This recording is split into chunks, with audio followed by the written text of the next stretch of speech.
بسم اللہ الرحمن الرحیم۔ السلام علیکم۔ لوگوں پر اندھا اعتماد نہ کرو۔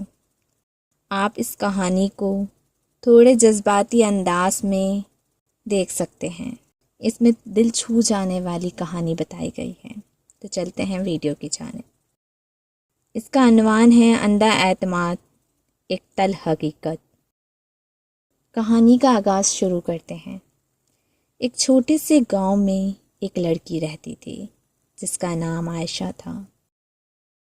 عائشہ بہت سیدھی سادی، نیک دل اور بھروسہ کرنے والی لڑکی تھی۔ وہ ہر کسی کی بات پر فوراً یقین کر لیتی تھی، چاہے وہ شخص نیا ہو یا پرانا۔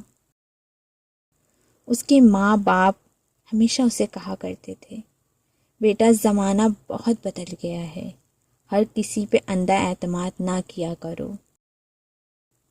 لیکن عائشہ کہتی، امی سب لوگ برے نہیں ہوتے، نیت پر شک کرنا اچھا نہیں۔ اس کے ساتھ واقعہ کیا پیش آیا جس نے اس کی زندگی بدل دی۔ ایک دن گاؤں میں ایک نیا لڑکا فراز آیا۔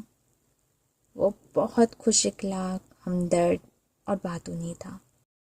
آہستہ آہستہ وہ سب کی نظروں میں اچھا بن گیا۔ عائشہ بھی اس کی باتوں سے متاثر ہوئی۔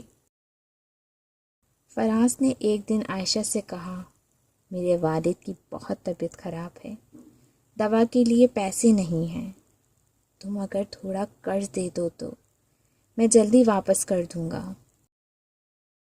عائشہ کیونکہ دل کی اچھی تھی، عائشہ نے بغیر کسی سے مشورہ کیے اپنی ماں کی جمع کی ہوئی چاندی کی چوڑیاں، کچھ نقد اور اپنا موبائل سب کچھ فراز کو دے دیا اور کہا، اسے بیچ کر تم اپنے والد صاحب کا علاج کروا لو۔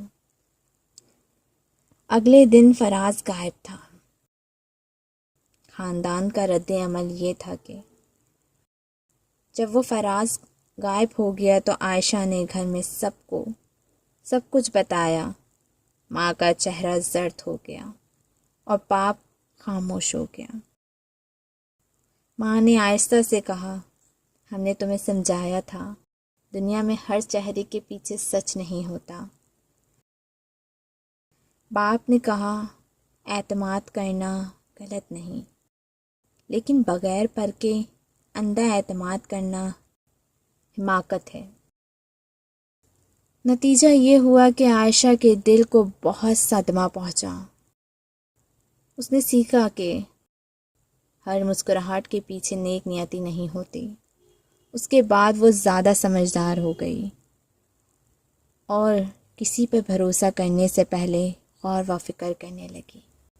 کہتے ہیں نا، جو سبق ہمیں زندگی کی ٹھوکریں دیتی ہیں وہ سبق ہمیں کبھی بھی کتابیں نہیں دیتی، تجربہ ہی اصل سبق دیتا ہے۔ نصیحت کیا ہوتی ہے؟ زندگی میں سب کو دل سے سمجھو لیکن عقل سے پرکھو۔ اندھا اعتماد کرنا اکثر آنکھیں کھول دیتا ہے، لیکن بہت دیر کے بعد۔